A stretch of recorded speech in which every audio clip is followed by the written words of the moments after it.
হযরত দাউদ আলাইহিস সালাম যখন দুনিয়া থেকে বিদায় গ্রহণ করবেন তার পূর্বে তিনি তো বাদশাহ ছিলেন, নবীও ছিলেন। বলুন না সুবহানাল্লাহ। কি ছিলেন? বাদশাহ ছিলেন, নবীও ছিলেন। যখন তিরোধানের পর তার তো ওই বাদশাহী এবং নবুয়তের তো দায়িত্ব একজনকে দিতে হবে। হযরত দাউদ আলাইহিস সালামের 100 জন স্ত্রী ছিল, এর তো অনেক সন্তান, কাকে দায়িত্ব দেবে? এই চিন্তায় যখন পড়ে গেলেন, আল্লাহ রাব্বুল আলামিন হযরত দাউদ আলাইহিস সালামের কাছে একটা বাক্স পাঠিয়ে দিলেন। একটা বাক্স পাঠিয়ে দিলেন জিবরাইল আলাইহিস সালামের মারফত। হযরত জিবরাইল আলাইহিস সালাম আল্লাহ নবী দাউদ আলাইহিস সালামের কাছে এসে বললেন, ও আল্লাহর নবী দাউদ, এই বাক্সের মধ্যে কি আছে? যেই সন্তান আপনারা বলতে পারবে সেইভাবে পরবর্তী নবী। বলুন না সুবহানাল্লাহ। সেই হবে পরবর্তী নবী। হযরত দাউদ আলাইহিস সালামের প্রত্যেকটা সন্তানের কাছে যখন প্রশ্ন করলো, কেউ জবাব দিতে পারলো না, একমাত্র হযরত সুলাইমান আলাইহিস সালাম ব্যতীত। বলুন না সুবহানাল্লাহ। সুলাইমান আলাইহিস সালাম বললেন, এই বাক্সের মধ্যে একটা আংটি আছে। বলুন না সুবহানাল্লাহ। কি আছে? এবার হযরত সুলাইমান আলাইহিস সালামের হাতে ওই আংটিটা পরায়া দিলেন। এবার আল্লাহর ফেরেশতা জিবরাইল ডাক দিলেন, ও নবী দাউদ, এই আংটিটা হলো বেহেশতের মধ্যে নির্মিত। এই আংটিটা যেই পরিধান করবে দুনিয়ার সমস্ত কিছু তার অধীন হয়ে যাবে। সমস্ত কিছু কি হয়ে যাবে? তার অধীন হয়ে যাবে। আল্লাহর নবী হযরত দাউদ আলাইহিস সালাম যখন ইন্তিকাল করলেন, হযরত সুলাইমান আলাইহিস সালাম তার ওয়ারিস হয়ে গেলেন। আল্লাহ পাক বলেন, ওয়ারিসা সুলাইমান দাউদ। হযরত সুলাইমান আলাইহিস সালাম দাউদ আলাইহিস সালামের ওয়ারিস হলেন, স্থলাভিষিক্ত হলেন। যখন স্থলাভিষিক্ত হলেন তখন হযরত সুলাইমান আলাইহিস সালাম বললেন, وقال يا أيها الناس علمنا منطق الطير। ও মানব সকল, আল্লাহ পাক রব্বুল আলামিন আমাকে পাখির ভাষা, শুধু পাখি নয় সমস্ত জীবজন্তুর ভাষা আল্লাহ পাক আমাকে শিক্ষা দিয়েছে। সমস্ত প্রাণীর ভাষা আল্লাহ রাব্বুল আলামিন হযরত সুলাইমান আলাইহিস সালামকে শিক্ষা দিয়েছেন। বলুন না সুবহানাল্লাহ। ইন্না হাযা লাহুয়াল ফাদলুম মুবিন। আর এটা হলো আমার আল্লাহ পাকের ফজল, আল্লাহ পাকের করুণা। বলুন না সুবহানাল্লাহ। ওহশির সুলাইমান জুনুদুহু মিনাল জিন্নি ওয়াল ইনসি ফাহুম ইউজাউন। আল্লাহর নবী সুলাইমান আলাইহিস সালাম যখন বাদশাহী পেয়ে গেলেন, হযরত সুলাইমান আলাইহিস সালাম কি আল্লাহ পাক বিশেষ ক্ষমতা দান করেছিলেন ওই আংটির মাধ্যমে। ওই সুলাইমান আলাইহিস সালামের বাহিনী শুধু মানুষ ছিল না, তার বাহিনীর মধ্যে ছিল জিন, মিনাল জিন্নি ওয়াল ইনসি, জিন এবং মানুষ, ওয়াত তৈরি এবং পক্ষীকুল। বলুন না সুবহানাল্লাহ। হযরত সুলাইমান সালামের জিন, মানুষ এবং পাখি তার সেনাবাহিনী ছিল। বলুন না সুবহানাল্লাহ। হাত্তা ইযা আতাউ আলা ওয়াদিন নামলি قالت نملة يا أيها النمل ادخلوا مساكنكم لا يحطمنكم سليمان وجنوده وهم لا يشعرون।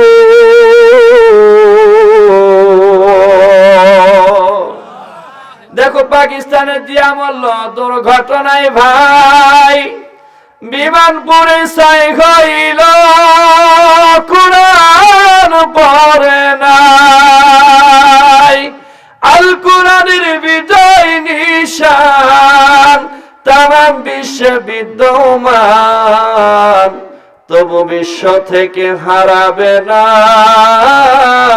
পবিত্র কোরআন। বলুন না মারহাবা। হযরত সুলাইমান আলাইহিস সালাম যখন বাদশাহী পেয়ে গেলেন, একদিন হযরত সুলাইমান আলাইহিস সালাম কোথাও ভ্রমণে বের হয়ে গেলেন। তামাম পৃথিবীর বাদশাহী ছিলেন হযরত সুলাইমান আলাইহিস সালাম। তার বিশাল সেনাবাহিনী নিয়ে চলাফেরা করতেন। যখন সেনাবাহিনী নিয়ে চলাফেরা করতে আসেন, যখন হাত্তা ইযা আতাউ আলা ওয়াদিন নামলি, যখন পিঁপড়ার উপত্যকায় পিঁপড়ারা যেখানে বসবাস করে ওই জায়গায় যখন হযরত সুলাইমান আলাইহিস সালাম যখন কাছাকাছি চলে গেলেন, যাওয়ার সঙ্গে সঙ্গে হযরত সুলাইমান আলাইহিস সালামের বাহিনীকে দেখলেন ওই পিঁপড়াদের যে সর্দার, পিঁপড়াদের সর্দার দেখেছে বিশাল বাহিনী আসতে আছে। আর এদিকে তাকায় দেখে যে তার যে পিঁপড়া বাহিনী আছে এরা কি মাঠের মধ্যে খেলাধুলা করতে আছে। তখন পিঁপড়া চিন্তা করলো, এখন যদি আমি তাদেরকে হুঁশিয়ার না করি তাহলে সুলাইমান আলাইহিস সালামের বাহিনী এরা তো না বুঝে না দেখে এরা কি করে ফেলবে, এদেরকে পিষা মেরে ফেলবে। এই জন্য ওই পিঁপড়া ওই সময় বুদ্ধি করে পিঁপড়া এবার ওই জাতিকে বাঁচানোর জন্য ডাক দিলেন। قالت يا أيها النمل ادخلوا مساكنكم। পিঁপড়া শুদ্ধ ডাক দিল, পিঁপড়ারা তোমরা যারা আছো বাহিরে থেকে না, ওই দেখো সুলাইমান আলাইহিস সালাম বিশাল বাহিনী নিয়ে আসতে আছে, তোমরা তাড়াতাড়ি করে তোমাদের ঘরের মধ্যে প্রবেশ করো। বলুন না সুবহানাল্লাহ। এই কথাটা আল্লাহ পাকের এত ভালো লেগেছে যার কারণে সূরার নাম করেছেন সূরাতুন নামল, পিঁপড়ার সূরা। বলুন না সুবহানাল্লাহ। কারণ জাতিকে বাঁচার ডাক দিয়েছে, এই জন্য আল্লাহ পাক তার কথাটাকে পছন্দ করে নিয়ে তার নামে সূরা তৈরি করে দিয়েছেন। বলুন না সুবহানাল্লাহ। যে তোমরা তাড়াতাড়ি কি করো, ঘরের মধ্যে প্রবেশ করো, কারণ সুলাইমান আলাইহিস সালাম আসতে আছে, তারা না দেখে তোমাদেরকে পিষে মেরে ফেলবে। আর শব্দটা এসে গেল অহুম লা ইয়াশউরুন, তারা টের পাবে না, তারা বুঝবে না। এই কথাটা যখন সুলাইমান আলাইহিস সালাম পিঁপড়ার কথা বোঝে কি বোঝে না, বুঝার পরে এই কথাটা সুলাইমান আলাইহিস সালাম যখন কানে গেছে, ফাতাবাসসামা দাহিকাম মিন কওলিহা, ওই পিঁপড়ার কথাটা শুনে সুলাইমান আলাইহিস সালাম মুস্কি হেসে দিয়েছে। বলুন না সুবহানাল্লাহ। যে একজন পিঁপড়াও জানে আল্লাহর নবীরা সজ্ঞানে কারো ক্ষতি করে না। বলুন না সুবহানাল্লাহ। এইভাবে সুলাইমান আলাইহিস সালাম যাইতে যাইতে এক জায়গায় পৌঁছে গেলেন। হযরত সুলাইমান আলাইহিস সালামের পিপাসা লেগে গেল। কি লাগলো? পিপাসা লেগে গেল। وتفقد الطير فقال ما لي لا أرى الهدهد أم كان من الغائبين। আল্লাহর নবী সুলাইমান আলাইহিস সালাম পাখিদের খোঁজ খবর নিলেন। নিতে যাইয়া দেখলেন হুদহুদ নামক একটা পাখি আছে, যেই পাখিটা কাঠটুকরা নয়, কাঠটুকরার মতো ঠোঁটটা বড়। এই পাখিকে খোঁজ করলেন, ডাক দিয়ে বলেন যে আমি মালিয়া লা আরাল হুদহুদ, আমি কেন হুদহুদকে দেখতে পাচ্ছি না, হুদহুদ কোথায়? তিনবার আল্লাহর নবী হযরত সুলাইমান আলাইহিস সালাম ডাকলেন, কিন্তু ওই হুদহুদ পাখির সন্ধান পাওয়া গেল পাওয়া যখন গেল না, সুলাইমান আলাইহিস সালাম রাগ হলো কি হয়নি? রাগ হয়ে গেছে। কারণ যে যত পজিশনে থাকে তার রাগ তত বেশি থাকে। আর তামাম পৃথিবীর বাদশা হযরত সুলাইমান আলাইহিস সালাম, তার অনুমতি ব্যতীত ওই যে আপনার হুদহুদ পাখিটা অনুপস্থিত। সুলাইমান আলাইহিস সালামের রাগ হয়ে গেল। এখন বলবেন সুলাইমান আলাইহিস সালামের পিপাসা লেগেছে, হুদহুদ পাখিকে কেন ডাকবে? তার তো যে সাথীরা আছে, তার যে আপনার দাস দাসী আছে, তাদেরকে ডাকবে, কথা ঠিক কিনা? কিন্তু হুদহুদ পাখিকে ডাকার উদ্দেশ্য হলো সুলাইমান নবী যদি কোথাও যাইতেন, ওই জায়গায় পানির প্রয়োজন হইলে ওই হুদহুদ পাখিকে আল্লাহ পাক এমন একটা পাওয়ার দান করেছিলেন, হুদহুদ পাখি জমিনে ঠোঁটটা রাখার পরে বলে দিতে পারতো এখানে কত মিটার কত গজ নিচে পানি আছে। সুবহানাল্লাহ বলবেন না? ঠোঁটটা রাখার পরেই বলে দিতে পারতো যে কত নিচে পানি আছে। এইটা যখন বলতো, বলার পরে হযরত সুলাইমান আলাইহিস সালামের যেহেতু সেনাবাহিনীতে কি ছিল? জিন ছিল। সেনাবাহিনীতে কি ছিল? জিন ছিল। ওই জিনকে অর্ডার করতো, জিন ওখান থেকে পানি উত্তোলন করে দিত, সুলাইমান আলাইহিস সালাম সেখানে পান করতে। বলুন না সুবহানাল্লাহ। যখন ওই পাখিকে পায় না, হযরত সুলাইমান আলাইহিস সালাম রাগ হয়ে গেলেন এবং সঙ্গে সঙ্গে তিনটা সিদ্ধান্ত নিলেন। কয়টা? লাউআযিবান্নাহু আযাবাহু শাদীদা, এই হুদহুদ পাখিকে পাইলে আমি তাকে কঠিন আযাব দেব, কঠিন শাস্তি দেব। তাফসীর ইবনে কাসিরের মধ্যে আছে হযরত সুলাইমান আলাইহিস সালাম বলেছে তার পালকগুলো, তার দানাগুলো আমি ছিঁড়ে ফেলবো। লা হয় আওলা আযবান্নাহু, না হয় আমি তাকে জবাই করে দেব, হত্যা করব। আওলা ইয়াতিয়ানি বিসুলতানিম মুবিন, আর যদি উপযুক্ত কোনো প্রমাণ নিয়ে আসতে পারে তাহলে আমি তাকে শাস্তি দেব না, জবাই করব না, তাকে আমি বেকসুর খালাস করে দেব। কি আনতে হবে? উপযুক্ত প্রমাণ আনতে হবে। যখন ওই হুদহুদ পাখি কিছুক্ষণ পরে চলে আসলো, এবার অন্যান্য পাখিরা বলে, হুদহুদ পাখি রে, তোমার উপরে সিদ্ধান্ত জারি হয়ে গেছে, সুলাইমান নবী বড় রেগে গেছে, তোমাকে বড় শাস্তি দেবে, তোমাকে নাই জবাই করবে। এবার হুদহুদ পাখি ডাক দিয়ে বলে, সুলাইমান নবী কি ইস্তিসনা করছে? মানে শুধু এই দুইটাই সিদ্ধান্ত না, আরো কোনো সিদ্ধান্ত নিছে? এই সিদ্ধান্তের উপরে বহাল আছে। এবার অন্য পাখিরা ডাক দিয়ে বলে, না, একটা সুযোগ আছে। কি আছে?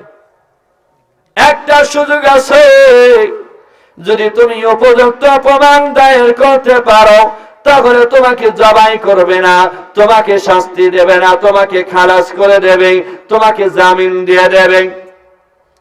এবার এই পাখি ডাক দিয়ে বলে, ও পাখিরা, তোমরা চিন্তা করো না, আমি সুলাইমান নবীর জন্য এমন একটা খবর নিয়ে এসেছি, সুলাইমান নবী আমাকে শাস্তি দিতে পারবে না। সেই খবরটা কি? فمكث غير بعيد فقال أحطت بما لم تحط به, এবার আল্লাহর নবী সুলাইমান আলাইহিস সালামকে ডাক দিয়ে বলে, ও নবী সুলাইমান, আমি এমন খবর জানি যেই খবর আপনি জানেন না। কারণ রেগে আছে, কথাটার কি ধরন পাল্টায় দিতে হবে, তাকে প্রথমে আশ্চর্য করতে হবে। কথা ঠিক কিনা? আমি প্রথমে বলতো যে অমুক একটা খবর নিয়ে আইছি, তাহলে রাগটা কিন্তু কমতো না। আইসেই বলতেছে, ও সুলাইমান নবী, আমি এমন একটা খবর নিয়ে আসছি যে খবর আপনি জানেন না। সুলাইমান নবী কি খবর নিয়ে আসছো? এবার ডাক দিয়ে বলে, ওয়াজিতুকা মিন সাবাই বিনাবাই ইয়াকিন, আমি সাবা নগরী থেকে একটা নিশ্চিত খবর নিয়ে এসেছি।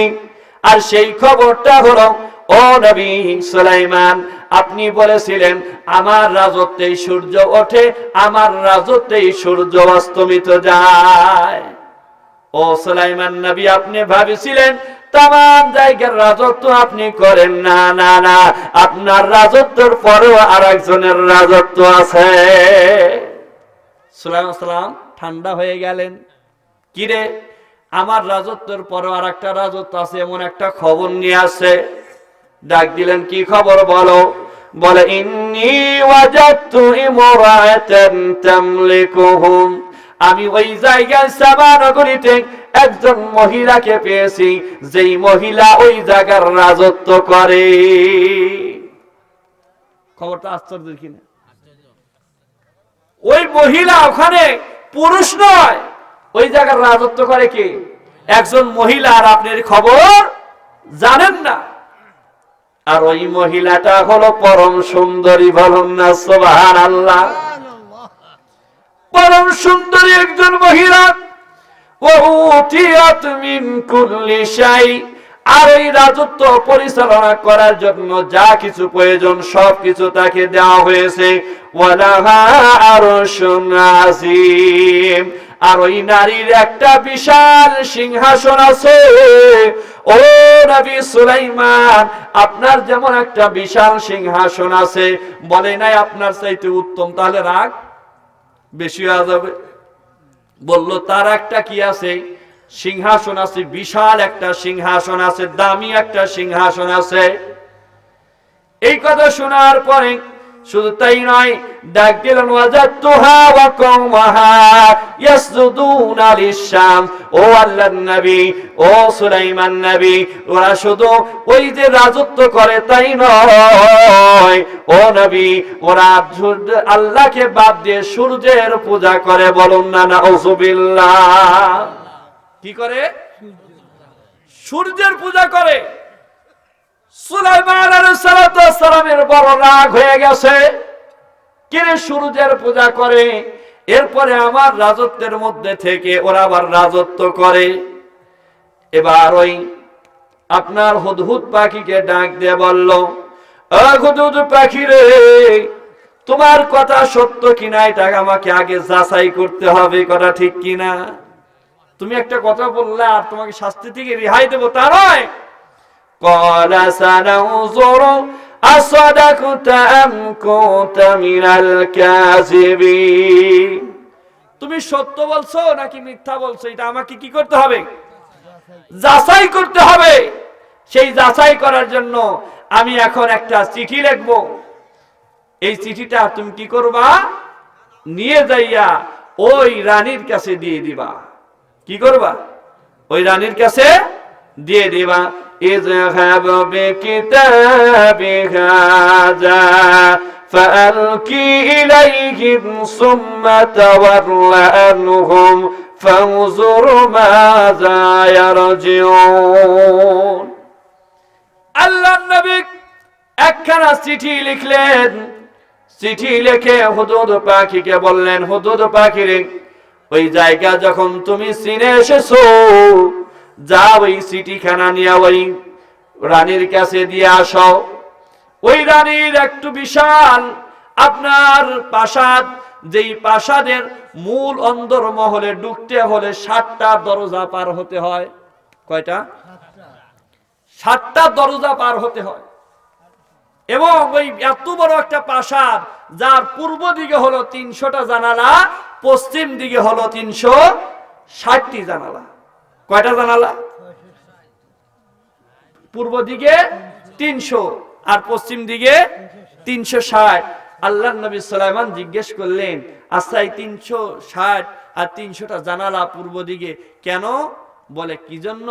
যেতে ওই ঘুমানোর সময়ও যেন আপনার সকালবেলা ঘুম থেকে উঠবে যেন সূর্যকে পূজা করে উঠতে পারে। বলুন না নাউযুবিল্লাহ। সূর্যের আলো আসবে, সূর্যের পূজা করবে, আবার ডুবন্ত অবস্থায় যেন সূর্যের পূজা করতে পারে। এই জন্য পশ্চিম দিকে 360টা জানালা, পূর্ব দিকে 300 জানালা রেখেছে। এই জন্য যদি আলো প্রবেশ করতে হয়, দরজা বন্ধ রাখলেও জানালাগুলো কি থাকবে? খোলা রাখতে হবে। এই জানলাগুলো খোলা রেখেছে, জানালাগুলো। কিন্তু দরজায় তো পাহারাদার থাকে, জানলায় কি কোনো পাহারাদার থাকে? এই জন্য হুদহুদ পাখি আপনার এত বিশাল বড় আপনার পাহারাদার থাকার পরেও ওই দুপুরের সময় পৌঁছে গেল সাবা নগরীতে। যাইয়া দেখে দুপুরের পরে ওই সাবা রানী ওই রানী বিলকিস আপনার ওই সময় দুপুরের সময় বিশ্রাম করতে আছে। কি করতে আছে? দুপুরের খাবার পরে আমরা কি করি? একটু বিশ্রাম করি। ওই সাবা নগরীর রানী বিলকিস দুপুরের পরে ওই ঘরের মধ্যে আরাম করতে আছে, একটু আপনার ঘুমাতে আছে।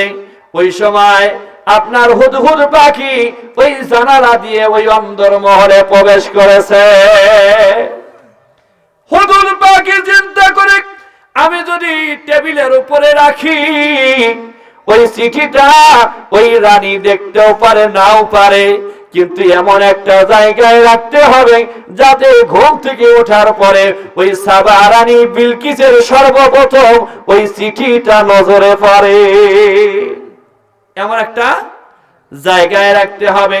চিন্তা করে পাইল, কারণ মহিলাদের আপনার মহিলা শুভ আচরণ হলো এরা যখন ঘুমাতে যায় আপনার তাদের যে ওড়না থাকে এইটাকে আপনার গলায় জড়িয়ে রাখে না, আপনার ওই ওড়নাটা পাশে রাখে। আবার ঘুম থেকে উঠার পরে সর্বপ্রথম মেয়েরা বুকে হাত দেয় যে ওড়না ঠিক আছে কিনা। এই জন্য হুদহুদ পাখি আপনার ঠোঁটে করে ওই চিঠিখানা নিয়ে গেছে। নিয়ে যাইয়া আপনার সর্বপ্রথম কি করেছে? ওই সাবা রানী বিলকিসের বুকের উপরে চিঠিটা রেখে দিয়েছে। বুকের উপরে চিঠিটা রাখছে। যখন ঘুম থেকে উঠছে, উঠার পরে বুকে সর্বপ্রথম হাত যায়। হাত যাওয়ার পরে দেখে রে চিঠি দেখে কি হয়ে গেছে? আশ্চর্য হয়ে গেছে। কারণ এত পাহারাদারের মধ্যে চিঠি আসলো, আশ্চর্য হবে কি হবে না? আশ্চর্য হয়ে গেছে। ঠিক সুলাইমান আলাইহিস সালামের চিঠিখানা এবার ওই রানী বিলকিস পড়া শুরু করে দিয়েছে। ওইখানে কি লেখা আছে?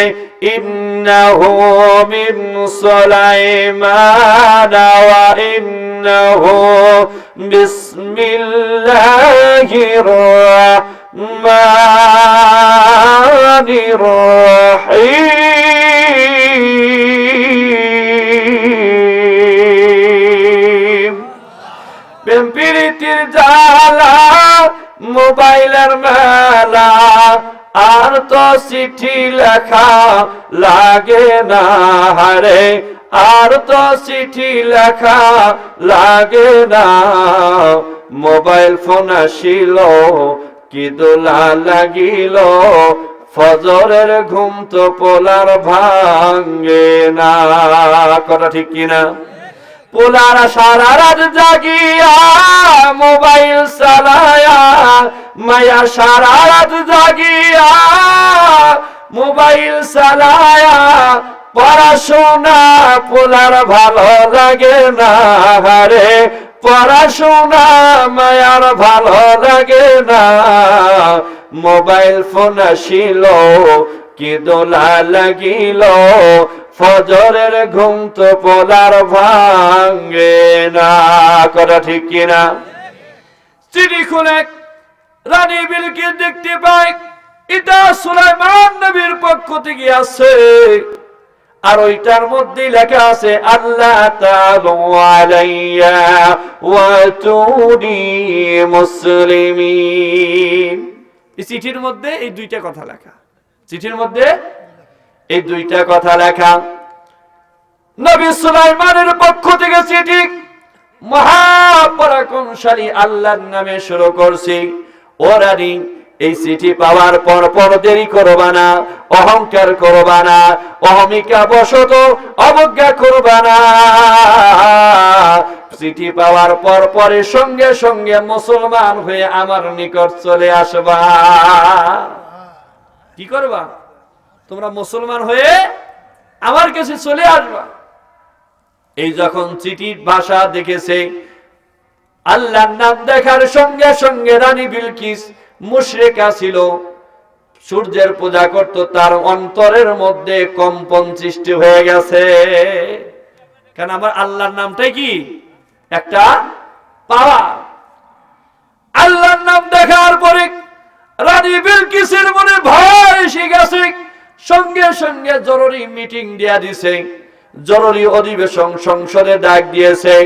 ডাক দেওয়ার পরে এবার সংসদ সদস্যদেরকে ডাক দিয়ে বলে, ও সংসদ সদস্যরা, আমার কাছে একটা চিঠি আছে, এটার কি জবাব দেব, এটা তোমরা বলে দাও।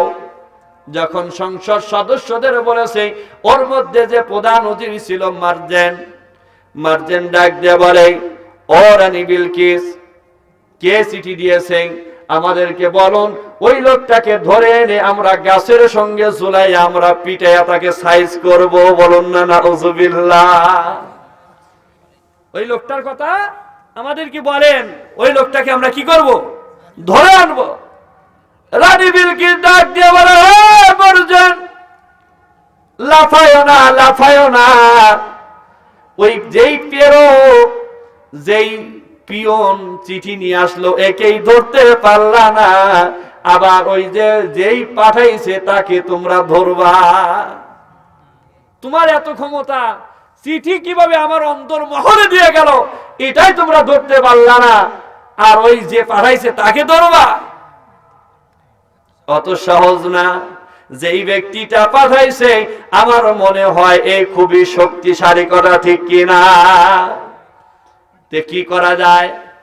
আমি এইকে পরীক্ষা করব, যেহেতু আল্লাহর নামে চিঠি পাঠাইছে, আমি আগে পরীক্ষা করব যে আসলে সত্যিকারের দিনদার নাকি দুনিয়াদার। যদি দুনিয়াদার হয়, আমি হাদিয়া পাঠাইলে ওই হাদিয়া পাওয়ার পর সে ঠান্ডা হয়ে যাবে, কথা ঠিক কিনা? হাদিয়া পাঠাবো, যদি হাদিয়া পায়া চুপ করে থাকে তাহলে বোঝা যাবে দুনিয়াদার বাদশাহ, তাহলে তার সঙ্গে আমরা যুদ্ধ করে পারবো। আর যদি সে দিনদার বাদশাহ হয়, যদি এই হাদিয়া ফিরিয়ে দেয়, তার সঙ্গে আমরা পারবো। রানী বিলকিস একটা সিদ্ধান্ত নিল। সিদ্ধান্ত নিয়ে এবার রওনা, আপনার বলল 1000 স্বর্ণের ইট প্যাকেট করো। কয় হাজার? 1000 স্বর্ণের ইট প্যাকেট করে নিয়ে যাও। আর দামি দামি হীরা মানি মুক্তা দিয়ে একটা মুকুট বানাইলো, এই মুকুটটা নিয়ে যাবা।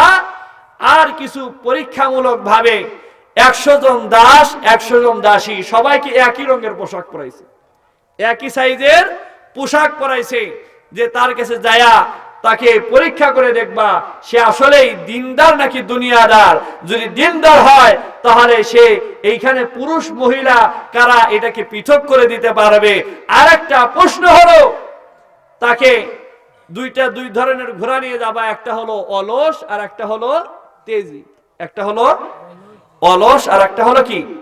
তেজি। এই ঘোড়া নিয়ে যাবা, এই অলস আর তেজি ঘোড়ার মধ্যে পার্থক্য করে দিতে বলবা। আর এই যে কিছু পাথর নিয়ে যাও, এই পাথর দুনিয়ার কোনো আপনার কর্মকার নয়, এই পাথরটা অন্যভাবে এই পাথরগুলো সিদ্ধ করে দিতে বলবা। আর একটা হলো এমন একটা পানি, এই বোতল নিয়ে যাও, এমন একটা পানি ভরে দিতে বলবা যেই পানিটা আসমানেরও নয় জমিনেরও নয়, আসমানেরও নয় জমিনেরও নয়, এমন একটা পানি ভরে দিতে বলবা। এবার যখন ওই কাসেট গুলো ওইগুলো নিয়ে রওনা হয়ে গেল, ওই যে হুদহুদ পাখি ওইখানে ছিল, সব কিছু অবলোকন করে আল্লাহর নবী হযরত সুলাইমানের দরবারে চলে আসলো। বলুন না সুবহানাল্লাহ।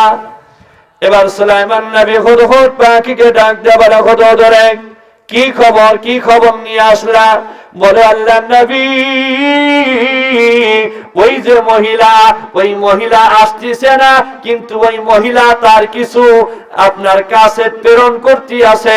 আর তারা কি নিয়ে আসতে আছে? আল্লাহর নবী সুলাইমান জিজ্ঞাসা করলে হুদহুদ পাখি ডাক দিয়ে বলে, ও আল্লাহর নবী, তারা আপনাকে হাদিয়া দেওয়ার জন্য 1000 স্বর্ণের ইট নিয়ে আসতে আছে। কয় হাজার? 1000। আল্লাহর নবী বলে, ও হুদহুদ, ওই মহিলা আমার চিঠির ভুল ব্যাখ্যা করেছে, ভুল বুঝেছে। ওরা ভেবেছে 1000 স্বর্ণের ইট দিয়ে আমি নবী সুলাইমানকে কিনা যাবে। না না না, 1000 স্বর্ণ দিয়া 1000 এই যে উট আছে এইগুলোকে ওখানে বেঁধে রাখবা, যেন স্বর্ণের উটের উপরে ওই যে ঘোড়া, আপনার গাভী বকরি যারা আছে ওরা ওখানে পিশাব পায়খানা করবে। যাতে ওরা দেখতে পায় সুলাইমান নবী দেশের লোক স্বর্ণের ইটার দিকে ফিরে পিশাব করে না, বলুন না সুবহানাল্লাহ। এবার যখন ওই লোকগুলো আপনার ওই মার্জেন, আপনার ওই 110 দাসী এই ঘোড়া আপনার এইগুলো নিয়ে 1000 স্বর্ণের ইট নিয়ে যখন আস্তে আস্তে 30 মাইল রাস্তা লাগিয়ে এসে আপনার রাস্তার মধ্যে যখন উঠেছে, আপনার রোদ্রের মধ্যে দেখবেন স্বর্ণ কিন্তু রোদ্রের মধ্যে কি মারে? ঝিলিক মারে। কি মারে? ঝিলিক মারে। যখন রাস্তার উপরে উঠেছে ঝিলিক মেরেছে, কেরে ঝিলিক মারলো কোথা থেকে? রাস্তা দিয়ে তাকিয়ে দেখে রাস্তা স্বর্ণ দ্বারা রাস্তা বানানো হয়েছে। জোরে বলবেন না সুবহানাল্লাহ। কি দিয়ে রাস্তা বানাইছে? স্বর্ণ দিয়ে। আর এরা কয়টা নিয়ে আসতেছে? 30 মাইল রাস্তা করতে তো 1000 ইট লাগবে নাকি? কত লাগবে? কোটি কোটি ইট লাগবে, কথা ঠিক কি না? যখন এটা আপনারা প্রথমে আনন্দের সহিত নিয়ে আসতেছিল, 1000 স্বর্ণের ইট নিয়ে যাচ্ছি, যখন রাস্তার দিকে তাকাইছে ওদের সমস্ত গর্ব বিলীন হয়ে গেছে, বলুন না সুবহানাল্লাহ। এবার মার্জিন ডাক দিয়ে বলে, যেই বাদশা 30 মাইল রাস্তা স্বর্ণ দিয়া স্বর্ণের ইট দিয়ে রাস্তা বানাতে পারে, ওই বাদশাকে না দেখে আমি সাবা নগরীতে যাব না। যখন আল্লাহর নবী সুলাইমান আলাইহিস সালাতু ওয়াস সালামের প্রাসাদের সম্মুখে আপনার ওই মার্জেন চলে গেছে, এবার সুলাইমান আলাইহিস সালাম ডাক দিলেন, মার্জেন এদিকে আয়। মার্জেন এদিকে আয়। মার্জেন চিন্তা করে, কি রে, আমি কোনোদিন তো কি এই সুলাইমানের দেশে ফিলিস্তিনে তো কোনোদিন আসি নাই, আমার নাম জানলো কিবা করে? এরপরে বলে, পাথরগুলো দাও সিদ্ধ করে দে।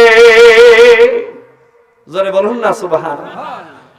এবার মার্জেন আশ্চর্য হয়ে গেছে, হায় হায়, এটাও জানে তাহলে যে আমি যে গাছের দিকে ঝুলাইতে চাইছিলাম এটাও। ওর ভয় আসছে কি আসে না? ভয় চলে আসছে, ভয় জড়সড় হয়ে গেছে।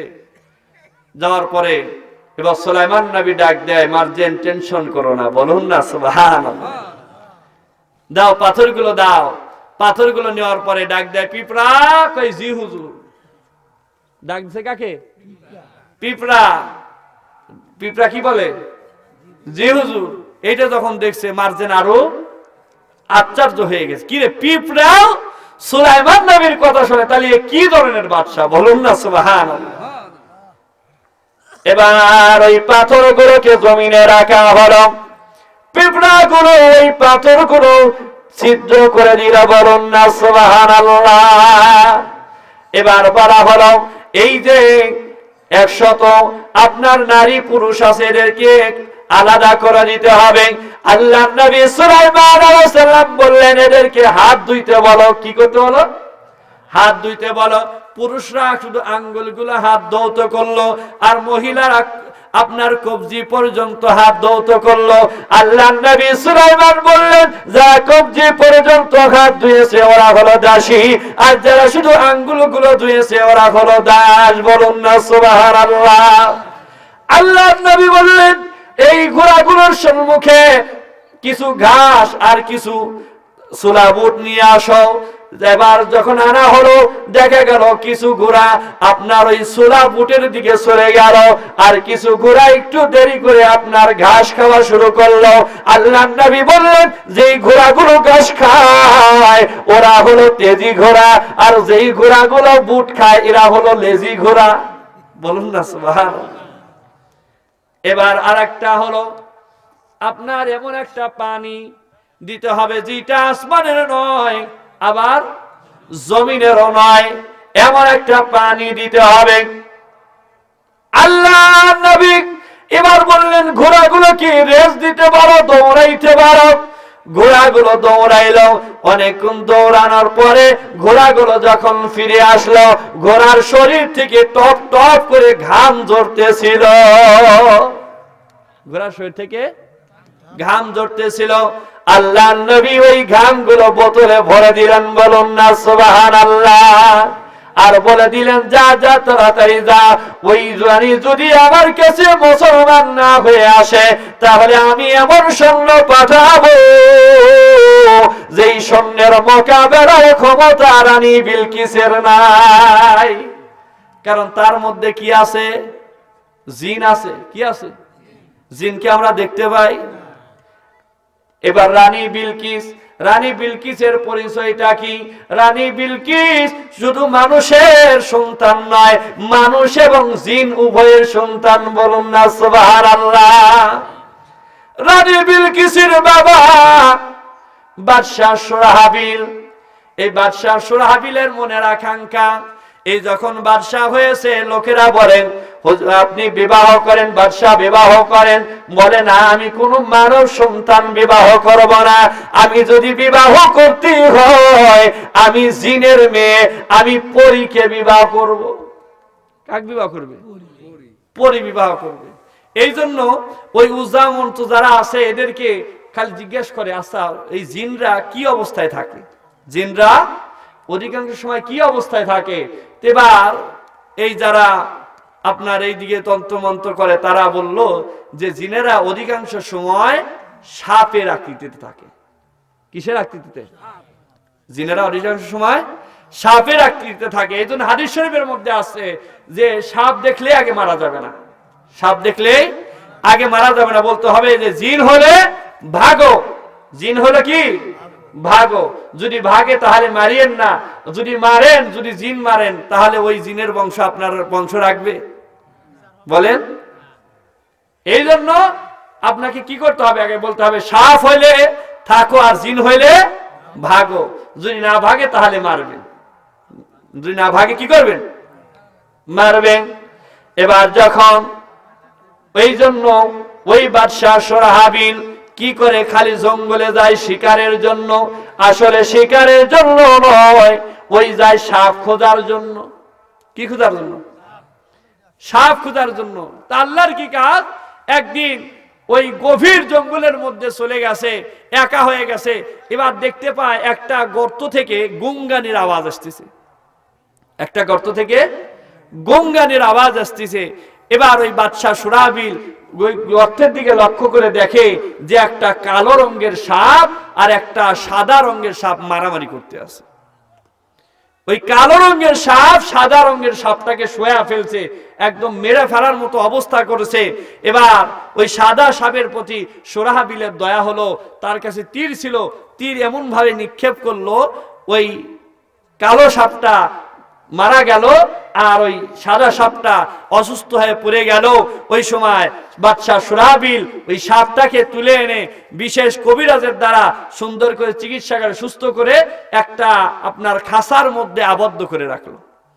সকালবেলা উঠে দেখে যে খাঁচার মধ্যে আর সাপ নাই। বাদশাহ আজম বিল জজম হয়ে গেছে যে এই সাপ আসলে সাপ নয়, এটা হলো জিন। ওর আফসোস কমছে না বাড়ছে? যে যার জন্য আমি এতদিন সাধনা করতে আসি আর সেইটা পায়া আমি কি করলাম? হারায় ফেললাম। এরপরে শুধু ওই জঙ্গলে বেশি ঘুরে বেড়ায়, জঙ্গলে তালাশ করতে আসে। একদিন শিকারে যাইয়া সে যাইতে যাইতে এমন ভিতরে চলে গেছে, যাওয়ার পরে একা হয়ে যাওয়ার পরে আর কোন দিক কোন দিকে যাবে আর কোনো দিক নির্ণয় করতে পারছে না। এরকম পরিস্থিতির মধ্যে বাদশাহ সুরাহাবিল যখন জঙ্গলের মধ্যে পড়ে গেল, যাওয়ার পরে বাদশাহ সুরাহাবিল অসুস্থ হয়ে পড়ে যায়। যাওয়ার পরে আপনার ওই জায়গায় আপনার একটা পাহাড় ছিল, ওই পাহাড়ের উপর থেকে আপনার শুধু ছায়া দেখা যাচ্ছে, বিশাল আকৃতির একটা ছায়া। ওই ছায়া থেকে আওয়াজ আসছে, ও মানব তোমার আজ বড় বিপদ, তোমার আজ বড় বিপদ। ও মানব, তুমি 3 মাস আগে আমার 2টা উপকার করেছিলে, আজকে আমি তোমার 2টা উপকার করতে চাই। কয়টা উপকার? 2টা উপকার করেছিলে। এবার বাদশাহ সুরাহাবিল বলে, কে আপনি? এবার বলে, ওই যে তুমি কালো সাপটাকে মেরে তাকে বাঁচিয়েছিলে, ওই সাদা সাতটা হলাম আমি, আর আমার পরিচয় হল আমি এই সময়ের জিনদের বাদশাহ, এই সময়ের জিনদের বাদশাহ। এবার বাদশাহ সুরাহাবিল ডাক দিয়ে বলে, তাহলে আপনি আমার কি উপকার করতে চান? বলে, তুমি বলো, তুমি যা বলবা তোমার তাই আমি উপকার করব। এবার বাদশাহ সুরাহাবিল বলল, আমি অসুস্থ, আমাকে আগে সুস্থ করে তোলেন। একটা শরবত দিল, ওই শরবত খাবার পরে বাদশাহ সুরাহাবিল সুস্থ হয়ে গেল। সুস্থ হয়ে যাওয়ার পরে এবার জিনের বাদশাহ ডাক দেয়, বাদশাহ সুরাহাবিল বড় বড় 2 নম্বর তোমার কি আমি উপকার করব? বলে, আমার 2 নম্বর উপকার আপনি সত্যি করবেন? বলে, হ্যাঁ, তুমি যেটা বলবা সেটা আমি করব। বলে, পাক্কা ওয়াদা দেন? হ্যাঁ, ওয়াদা দিলাম। জিনরা ওয়াদা বরখেলাফ করে না। এইভাবে ওয়াদা দেওয়ার পরে এবার বাদশাহ বলে, বাদশাহ সুরাবিল বলে, আচ্ছা আমি আগে জানতে চাই, ওই যে কালো কালো সাপটা আপনাকে কেন মারতেছিল? বলে, ওই কালো সাপটা হলো আমার প্রধান উজির। আমার একটা সুন্দরী রূপসী কন্যা আছে, ওই সুন্দরী রূপসী কন্যাকে এই কাল্লার কালু, এই কালোটা আমার মেয়েকে বিবাহ করতে চায়, কিন্তু আমার মেয়ে এই কাল্লুকে পছন্দ করে না, যার কারণে আমাকে মেরে আমার মেয়েকে বিবাহ করতে চায়। এবার বাদশাহ সুরাহাবিল আপনার মনের আশা এবার পূরণ হওয়ার পথে, করা ঠিক কিনা? কারণ জিনের বাদশাকে একদিন রাতে বাদশাহ জেগে দেখতে পায় আগুনের মতো দেখতে পায়, আর দেখে যে ওই যে কন্যা সন্তানকে এবার ওই তার স্ত্রী জ্বালায়া দিয়েছে, পোড়ায়া দিয়া আপনার ওই জাংলা দিয়ে নিক্ষেপ করে আপনার হাসতে আছে। সন্তানকে, ওই কন্যা সন্তানটা কি করছে? পুরাইছে, পুরায়া জাংলা দিয়ে ফেলে দিয়ে এবার হাসতে আছে। এবারও কি কষ্ট না? কিন্তু তারপরেও কিছু বলতে পারতেছে না। যদি বলে, কাজটা করলা কেন?